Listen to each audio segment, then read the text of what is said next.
Right, thanks. Thank you for the introduction. Indeed, good afternoon, everybody. My name is Konstantin Gridnevskiy, and I'm a lecturer at NHL Standen, but also a PhD student at TAS.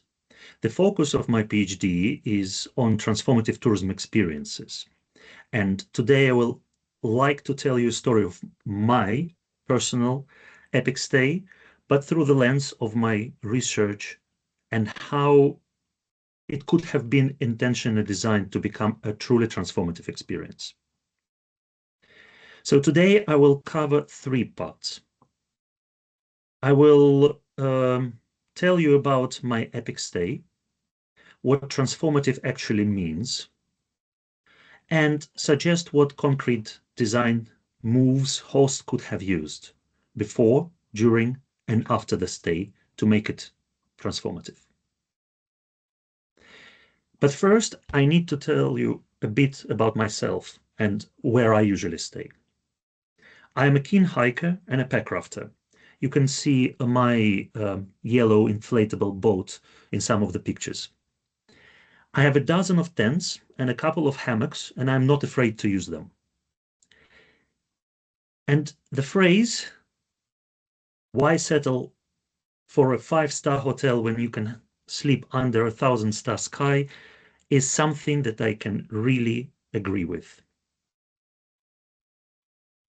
Now, this brings me to my epic stay experience. Around 8 years ago, I went to the first Scottish packrafting meetup. Remember the yellow boats? Doesn't have to be yellow. Which was organized in Innsbruck estate on the River Spey in the Scottish Highlands. My wife decided to join me, and she was pregnant with our daughter at the time. So we decided to ditch our usual tent and go for a bit of luxury, a Mongolian-style yurt. It had a Victorian double bed, lots of blankets, and a wood burner. Even though it was the end of May, the temperatures were still rather low. Each morning and day and evening, I had to chop some wood and try to keep the fire burning. This is not something that I'm used to in my everyday life, but it was still a lot of fun. Looking back at this experience, I have to ask myself, was it memorable? Absolutely. It's been more than 8 years and I still remember a lot from the stay. Was it meaningful? Did that connect to my values? I would also say yes. It was closer to a 1,000-star sky stay than a 5-star hotel, that's for sure. But was it transformative? Did it change who I was? Well, not quite. And that not quite is the opportunity. With a few design touches, the same stay could have potentially nudged me into a lasting change. However, before we go into details, let's look at what transformation and transformative experiences actually are. The word transformation originates from Latin and means change of shape.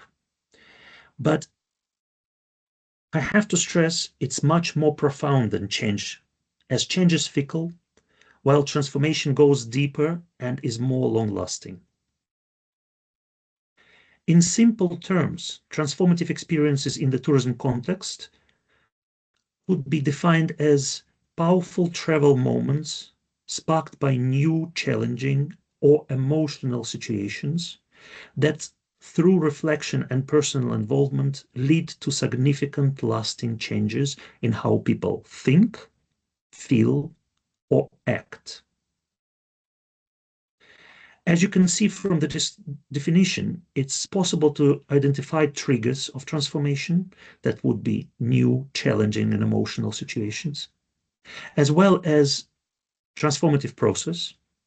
What is, in that case, is through the reflection and personal involvement, and of course, outcomes, significant lasting changes, how people think, feel, and act. As you can imagine, there are many models of transformative tourism experiences, some more complex than others. For this presentation, I have chosen the one by Amaro et al. From 2023, so it's quite recent. And what I like about it is that it presents both the consumer and the supplier side. And as we discussed earlier, it also divides the whole process into triggers, process, and outcomes. Let's quickly look at each point. For the consumer, triggers of transformation could be both positive, in other words, curiosity-raising ones. They are called novelties and gains, as well as negative or frictions that can be turned into catalysts. These are called toils and pains.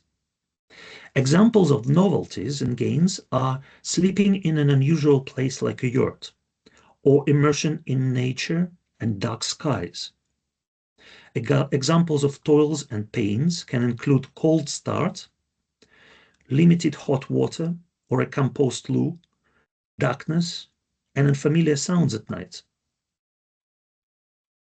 Next, the transformative process, which includes disorienting dilemmas, which are a sudden, challenging experience that disrupts a person's usual way of thinking, but also requires critical reflections and self-evaluation. The process could also include a peak experience, for example, an animal encounter or stargazing. At this stage, the role of the supplier would be to organize opportunities to reflect either in a structured or unstructured way, and maybe have these peak experiences. Finally, when it comes to the outcomes, they will hopefully include some long-lasting and profound changes in the way people think, feel, and act. All this can enhance the value of travel experiences and lead to higher customer loyalty. Now, that we know a bit of the theory, let's try and see what could have been done with my epic stay in order to make it transformative. To do that, I would like to look at the triggers, the process, and the outcomes. Or actually, in this case, what could have been done pre-arrival, on-site, and post-stay. Let's start with the pre-arrival. So what could have been done before I arrived? Well, there are a variety of different things that could have been done, and one of them would have been receiving one question with the why. Why was I supposed to do that? Why, what I wanted to achieve with the stay. Based on that, a micro-itinerary could have been created. The answer to that question could have also been used in an intention card that I could have received at the arrival, as well as a personalized greeting by the host. Another thing is sending me a 3-minute, could be shorter, could be a bit longer, story about the site. For example, its ecology or restoration, which could have also included one honest tension, like rewilding versus livelihoods. Finally, a short information sheet on the what and the how of the trip could have been sent. It could have included a warning on about the no Wi-Fi zone, which is framed as a gift of attention rather than a problem.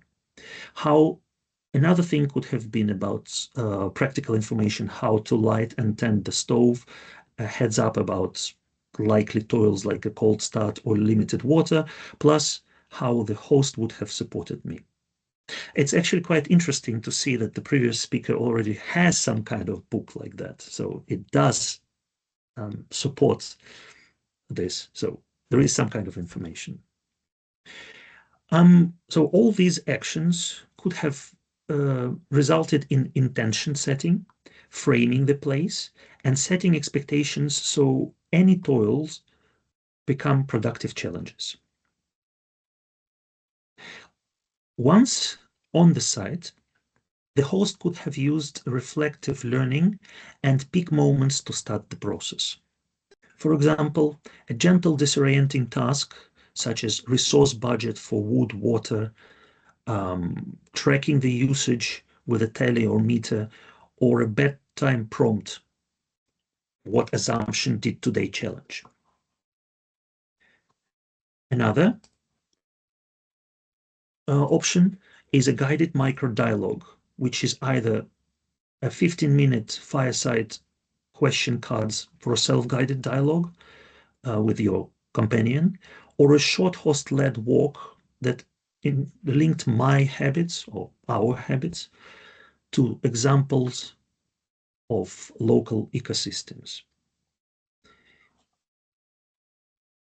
A night sky ritual with a blanket, red torch, sky map, and hot drink, or a don't sit spot using a simple script could have focused my attention and could have been used as an intentionally staged or inspiring moment. Finally, I could have helped to master a micro skill, such as a 10 to 15-minute hand-on task, split kindling safely, tend to the stove, basic forage ID, or place a habitat box, which would have ended with the one-line takeaway. These moves could have created liminality, a supported challenge, reflection, communities, and a small win. Exactly the ingredients that tip a great stay into potentially transformative one. Finally, when we talk about post-stay, they say that most intentions die on the motorway home. That's why to make a really lasting change, it would be important to not stop at the end of the stay, but encourage people to continue even after. An example of it would be to bridge the intention behavior gap by a simple pledge plus a reminder about what I did and what I could have done at 2 and 8 weeks, so that there is time to try, stumble, and try again. It's also important to keep meanings salient outside the bubble. A prompt after re-entering normal life reconnects guests to the moments of insights, and providing these prompts by sending a simple email could tip the person into the right direction. Finally, building community and community values could not be overlooked. Link back like citizen science, craft repair. You can create some kind of information and updates that help people to turn their inner change into social knowledge change. So to sum up, there are some key takeaways. While people might transform regardless of even despite of you, you can also try to initiate transformation. Transformation equals trigger, process, and outcome. You can design each step. You need to work on all three phases: pre-arrival, on-site, and post-stay.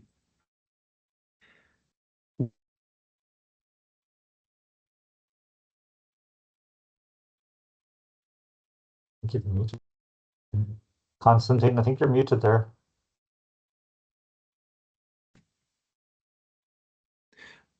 What was the last thing that you heard? You're only muted for about 5 seconds. Okay. So one challenge and one or beats a long activity menu, as I mentioned. You also need to try to avoid long, preachy eco talks. Show, don't scold. Let meters, stories, and skills do the talking. And finally, if anything, please encourage reflection. Prime it before the arrival, set time aside during the stay, and elicit it after people go back home. Without reflection, a potentially transformative experience will maximum be a meaningful one. To wrap up, EPIC becomes transformative when we align intentions, experiences, and integration. If you'd like to know more about the topic, please drop me a line. I will be happy to connect. Thank you for listening.